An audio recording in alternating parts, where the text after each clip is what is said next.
नमस्कार प्रिय छात्रों। आज हम पूर्व वाले वीडियो में श्लोक संख्या 5 और 6 पढ़ा था। उससे आगे का श्लोक पढ़ रहे किरातार्जुनीयम के प्रथम सर्ग का 7वां श्लोक पढ़ रहे हैं। तो इसमें भी आपको पूर्व विदित है कि वंशस्थि छंद है और ये जो छंद है इसका उच्चारण आप बार बार कर रहे हैं और कर लीजिए। और मैं समझता हूँ कि आपके श्लोक समझ में आ गया होंगे। आप कोशिश कर रहे हैं। और एक बात और है विशेष कि आप चैनल को सब्सक्राइब ज़रूर कीजिए। आपकी इसी से आपकी वीडियो देखने से, सब्सक्राइब करने से ही आपकी जो उपस्थिति है वो काउंट हो रही है। तो प्रत्येक छात्र वीडियो को ज़रूर देखें, सब्सक्राइब कीजिए। कोशिश कर रहे हैं कि आपको घर बैठे श्लोक समझ में आ जाए। फिर भी किसी प्रकार की दिक्कत होगी तो जब कॉलेज खुलेगा तो आपकी समस्या का समाधान हो जाएगा। तो आइए एक बार श्लोक का उच्चारण कर लेते हैं।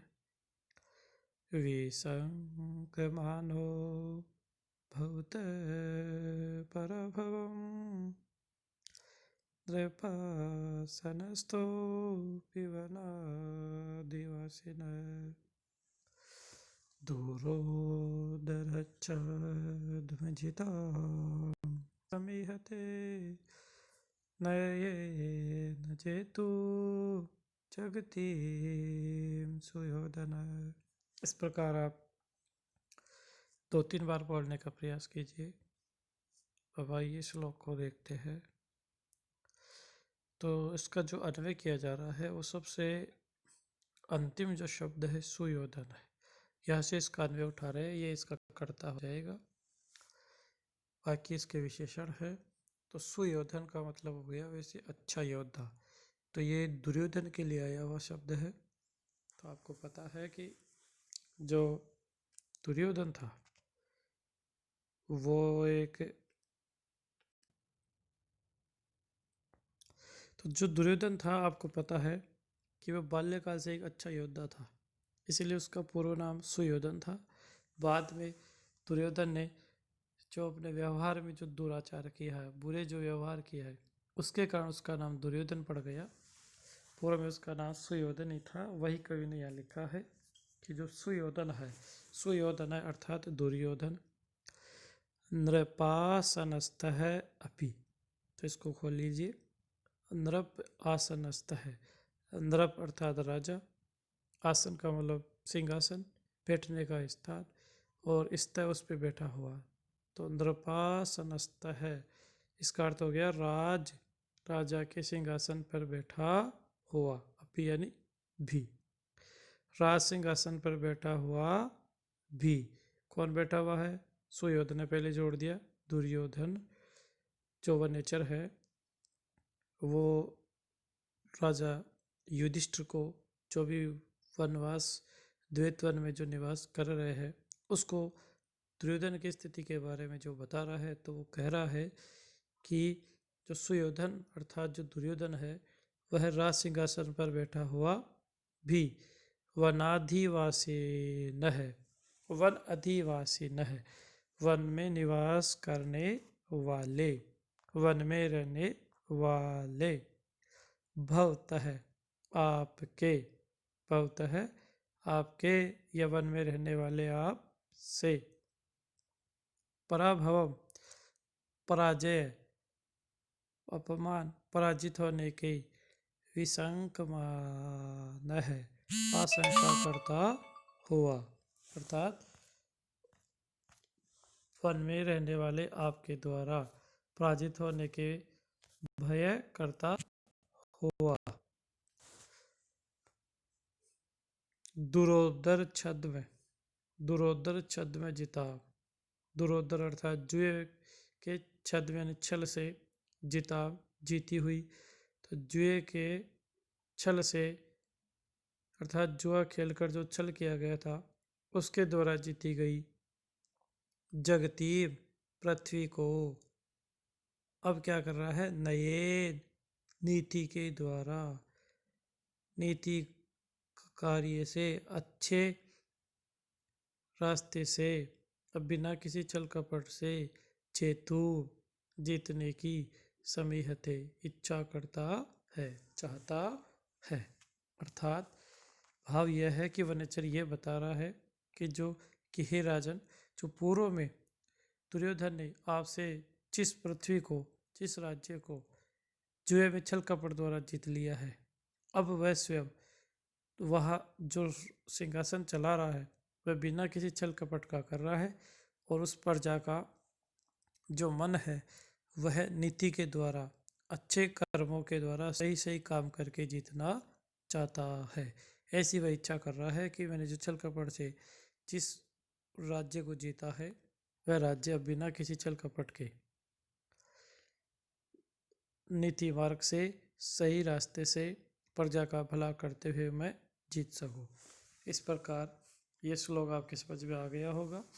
आइए एक बार और देख लेते हैं कि सुयोधन है, जो दुर्योधन है, वह इस क्या स्थिति है उसकी, नरपासनस्थ है, राज सिंहासन पर आसीन हुआ अपि भी, अर्थात दुर्योधन सिंहासन पर बैठा हुआ भी, वनादिवासीन है, वन में रहने वाले, भवतः आपके, पराभव पराजय को, विशंकमान है, आशंका करता हुआ। यानी आप वन में रह रहे हैं तो भी उसको डर है कि कहीं दुर्योधन जो युधिष्ठिर है वो आकर के इस प्रजा का मन जीत करके कहीं मुझे राज सिंहासन से पुनः उतार ना दे, मेरा सिंहासन फिर से छीन ना ले।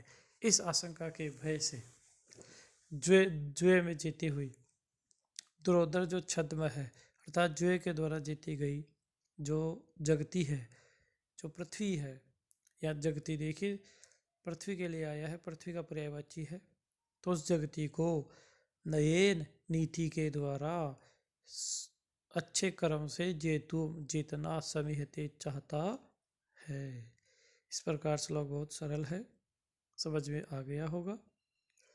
एक बार और कोशिश कर रहा हूँ कि जो दुर्योधन है वनेचर युधिष्ठिर को कह रहा है कि दुर्योधन अपने सिंहासन पर बैठा हुआ भी आपके पराजय के डर से जुए में जीती गई पृथ्वी को अब नीति के द्वारा जीतना चाहता है। ऐसा वह उस प्रजा में अच्छे कर्म करके कार्य कर रहा है। इस प्रकार ये श्लोक पूर्ण हुआ, इसमें कोई ज़्यादा दिक्कत नहीं है, बहुत ही अच्छा श्लोक है।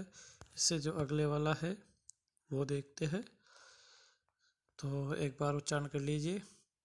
तथापि जिम्मय सभव जिगीषया तनोति शुभ्र गुण संपदाय सह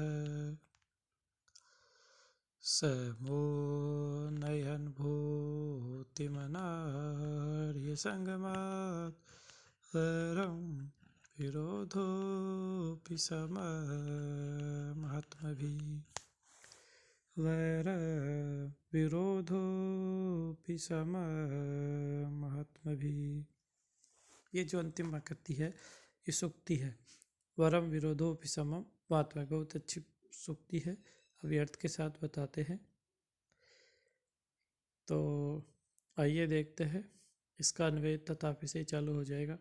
तथापि फिर भी तो भी, जिम्मह कुटिल टेढ़ा स वह, भवत जिगीषया आपको जीतने की इच्छा से।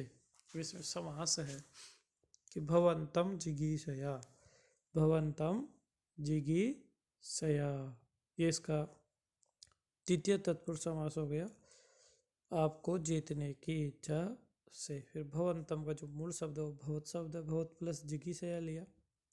अब जो त है इसके स्थान पे पहले द हो जाएगा और फिर इस चुत हो करके द की जगह ज हो जाएगा, जैसे उज्ज्वल बनता है ना, उद प्लस ज्वल, उसी प्रकार अंत में इस चुत हो जाएगा। इस प्रकार ये प्रयोग सिद्ध हो जाता है, भवत जिगीषया आपको जीतने की इच्छा से। तो अन्वय एक लाइन का पूरा वापस कर लीजिए। तथापि फिर भी, जिम्मह कुटिल स वह, भवत जिगीषया आपको जीतने की इच्छा से। गुण संपदा, गुणों की संपत्ति से। शुभ्र, उज्ज्वल, अर्थात जिसमें कोई दाग नहीं हो, ऐसे। यशः, यश को। तनोति, फैला रहा है, विस्तार कर रहा है। अर्थात कुटिल वह दुर्योधन आपको जीतने की इच्छा से अपनी प्रजा में उज्ज्वल यश फैला रहा है। ऐसा यश फैला रहा है अपना कि जिस पे किसी का कोई दाग नहीं है। इस प्रकार वो यश को फैला रहा है। और भूति, ऐश्वर्य को, अर्थात अपने उस कल्याण को, प्रजा के कल्याण को। समुन्नय, विस्तृत करता हुआ, बढ़ाता हुआ, उस प्रजा के कल्याण को और अधिक करता हुआ। महात्म भी, महालोगों के साथ, अर्थात विद्वानों के साथ। समम, साथ, तो महालोगों के साथ। विरोध है अपि, विरोध भी, छोटा मोटा जो विवाद है वह भी। अनार्य संगमात, अश्रेष्ठ लोगों से, दुष्ट लोगों के संसर्ग से। वरम, अच्छा है। कहने का मतलब यह है कि अंतिम पंक्ति जो है कि वरम विरोधोपि समम महात्म भी, कि महात्म भी समम, महालोगों के साथ। विरोध है अपि, विरोध भी, शत्रुता भी। अनार्य संगमात, बुरे लोगों के बजाय वरम अच्छी होती है। तो कवि यहाँ यह कहना चाह रहा है कि जो किसी भी सभा या किसी व्यक्ति या किसी शत्रु से भी यदि किसी का विवाद हो रहा है और वो शत्रु भी कैसा है, महान है, ज्ञानी है, तो उसके साथ किया गया विवाद भी एक दुष्ट लोगों के साथ टाइम बिताने से अच्छा होता है। तो बच्चों, इससे आप भी शिक्षित हो जाइए। आप भी, इस उक्ति है ये कि वरम विरोधोपि समम महात्म भी, इससे आप सीख लीजिए कि संगति ऐसे लोगों के साथ ही करें, चाहे शत्रु से संगति क्यों ना हो। यदि वो भी अच्छी बात सिखा रहा है तो उसके साथ टाइम बिताना ही ठीक है, बजाय जो दुष्ट लोग हैं उनके साथ, क्योंकि वो ऐसी कोई बात अपने को सिखा नहीं सकते। इस प्रकार श्लोक यह हो गया कि जो कवि कहना चाह रहा है कि जो दुर्योधन है वह कुटिल नीति के द्वारा आपको जीतने की इच्छा के बाद अपना यश है वो प्रजा में फैला रहा है, और उस के राज्य में जो जितने भी ज्ञानी और गुणवान जो लोग हैं, जो समझदार है, जो राज्य चला सकते हैं, वो यदि उसके शत्रु भी है तो उनसे भी वह परामर्श लेकर के उनसे भी वह वाद विवाद